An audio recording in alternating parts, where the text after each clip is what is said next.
ओम श्री गुरु सत्ताय नमः। सभी को प्रणाम। आइए आज अनुष्ठान में पालन करने वाले नियमों की चर्चा करते हैं। 2 नियम ब्रह्मचर्य पालन और उपवास या अस्वाद भोजन अनिवार्य है। शेष 3 नियम कोमल शैया का त्याग, दूसरों की सेवा न लेना और हिंसा द्रव्यों का त्याग, ये ऐसे नियम हैं जो यथा स्थिति एवं यथा संभव किए जा सकते हैं। इन 5 नियमों का पालन करना पंच तप कहलाता है। इनके पालन से अनुष्ठान की शक्ति असाधारण रूप से बढ़ जाती है। अनुष्ठान के दिनों में ब्रह्मचर्य पालन अनिवार्य रूप से आवश्यक है। शरीर और मन में अनुष्ठान के कारण जो विशेष उभार आते हैं, उनके कारण कामुकता की प्रवृत्ति उभरती है। इसे रोका न जाए तो दूध में उफान आने पर उसके पात्र से बाहर निकल जाने के कारण हमारी ही हानि होती है। अस्तु मनः स्थिति इस संबंध में मजबूत बना लेनी चाहिए। यदि ब्रह्मचर्य पालन न हो सके तो क्या करें, इस पर भी बात करते हैं। कोशिश करें कि दिनचर्या में ऐसी व्यस्तता और परिस्थिति रहे कि मानसिक कामुकता उभरने का अवसर ही न आए। यदि मनोविकार उभरे तो हठपूर्वक उसका दमन करना चाहिए। यदि वह नियम न सधा, ब्रह्मचर्य खंडित हुआ तो अनुष्ठान अधूरा माना जाएगा। करना हो तो फिर नए सिरे से किया जाए। यहाँ यह स्पष्ट किया जा रहा है कि स्वप्न दोष पर अपना कुछ नियंत्रण न होने से उसका कोई दोष नहीं माना जाता। उसके प्रायश्चित में 10 माला अधिक जप कर लेना चाहिए। दूसरा अनिवार्य नियम है उपवास। जिनके लिए संभव हो वे 9 दिन फल और दूध ही लें। ऐसे उपवासों में पेट पर दबाव घट जाने से प्रायः पेट साफ नहीं हो पाता और भारी रहने लगता है। इसके लिए एनीमा, त्रिफला या इसबगोल की भूसी जैसे कोई हल्के विरेचन लिए जा सकते हैं। महंगाई या दूसरे कारणों से जिनके लिए फल दूध लेना संभव न हो, वे शाकाहार, छाछ आदि पर रह सकते हैं।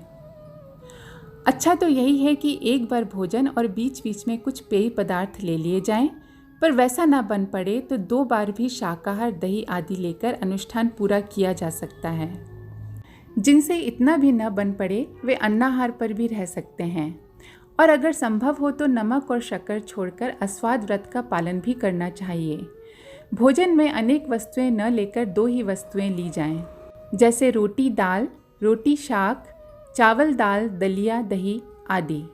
खाद्य पदार्थों की संख्या थाली में 2 से अधिक नहीं दिखाई पड़नी चाहिए।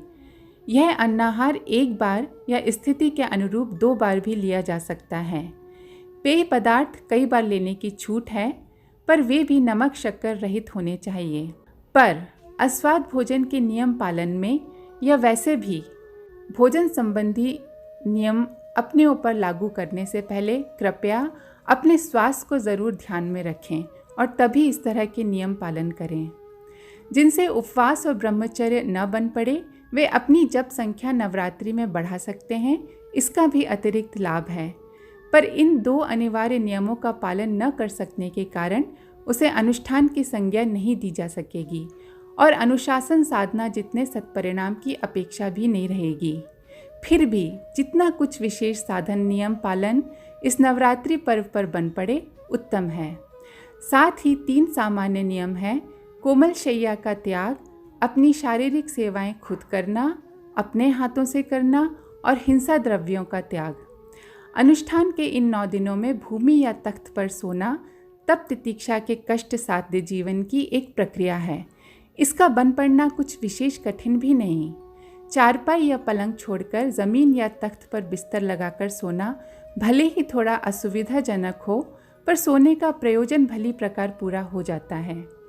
कपड़े धोना, हजामत बनाना, तेल मालिश, जूता पालिश जैसे छोटे बड़े अनेक शारीरिक कार्यों के लिए अक्सर दूसरों की सेवा लेनी पड़ती है, पर अच्छा हो कि अनुष्ठान के दिनों में ये सब कार्य अपने हाथों से किए जाएं। बाजार का बना कोई खाद्य पदार्थ न लिया जाए। अन्नाहार पर रहना है तो वो अपने हाथों का अथवा पत्नी, माता जैसे सीधे शरीर संबंधियों के हाथ का ही बना लेना चाहिए। नौकर की सहायता जितनी कम ली जाए उतना उत्तम है। कपड़े अपने हाथ से धोना, हजामत अपने हाथ से बनाना कुछ विशेष कठिन नहीं है। प्रयत्न यही होना चाहिए कि जहाँ तक हो सके अपनी शरीर सेवा अपने हाथों से ही संपन्न की जाए। तीसरा नियम है हिंसा द्रव्यों का त्याग। इन दिनों 99% चमड़ा पशुओं की हत्या करके ही प्राप्त किया जाता है। वे पशु मांस के लिए ही नहीं, चमड़े की दृष्टि से भी मारे जाते हैं। मांस और चमड़े का उपयोग देखने में भिन्न लगता है, पर परिणाम की दृष्टि से दोनों ही हिंसा के आधार हैं। इसमें हत्या करने वाले की तरह उपयोग करने वाले को भी पाप लगता है। अस्तु चमड़े के जूते, पर्स, बेल्ट आदि सदा के लिए छोड़ सकें तो उत्तम है, अन्यथा अनुष्ठान काल में तो उनका परित्याग करके रबड़, प्लास्टिक, कपड़े आदि की वस्तुओं से काम चलाना चाहिए। मांस, अंडा जैसे हिंसा द्रव्यों का इन दिनों निरोध ही रहता है। आजकल कई एलोपैथिक दवाएं भी ऐसी हैं जिनमें जीवित प्राणियों का सत मिलाया जाता है। इनसे बचना चाहिए, पर पहले अपने स्वास्थ्य को ध्यान में ज़रूर रखें।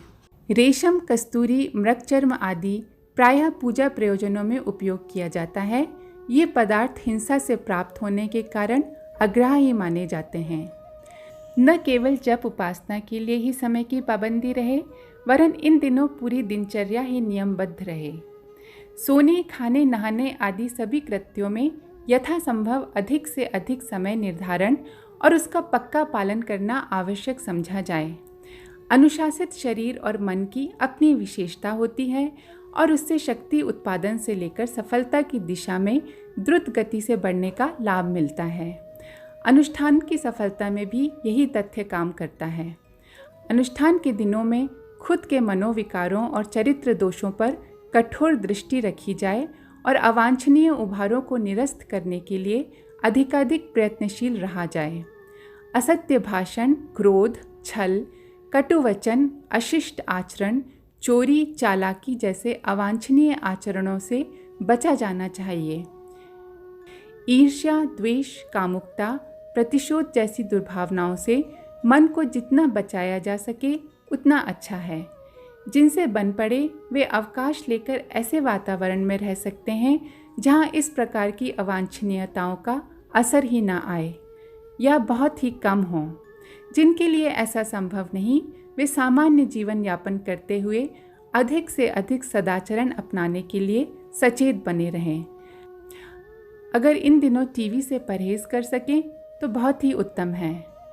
आशा है कि आपके बहुत से प्रश्नों के उत्तर मिले होंगे। अगर आपको ये जानकारी पसंद आए तो सभी के साथ शेयर करें।